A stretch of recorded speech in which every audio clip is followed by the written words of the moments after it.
রমজান মাসে রোজা রাখার মূল উদ্দেশ্য হল আল্লাহর প্রতি আত্মসংযম ও আত্মনিয়ন্ত্রণের মাধ্যমে নেকি অর্জন। দিনের দীর্ঘ সময় খাদ্য ও পানীয়ের ত্যাগ করার পর ইফতারের সময় একজন মুসলিমের জন্য আত্মিক আনন্দ ও কৃতজ্ঞতার মুহূর্ত। এই সময়ে ইফতারের বিশেষ দোয়া পাঠ করা মহান বরকতের অংশ।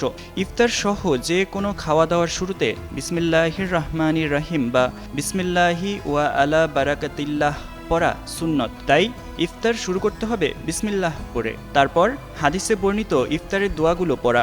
এভাবে ইফতারের দোয়া বলা যেতে পারে, বিসমিল্লাহি আল্লাহুম্মা লাকা সুমতু ওয়া আলা রিজকিকা আফতারতু। অর্থ, আল্লাহর নামে, হে আল্লাহ, আমি আপনার উদ্দেশ্যেই রোজা রেখেছি এবং আপনার দেয়া রিজিক দিয়েই ইফতার করেছি। নবীজি সাল্লাল্লাহু আলাইহি ওয়াসাল্লাম ইফতারের সময় এই দোয়াটি পড়তেন, আল্লাহুম্মা লাকা সুমতু ওয়া আলা রিজকিকা আফতারতু। অর্থ, হে আল্লাহ, আমি আপনার উদ্দেশ্যেই রোজা রেখেছি এবং আপনার দেয়া রিজিক দিয়েই ইফতার করছি। সুনানে আবু দাউদ, আয়াত 2358।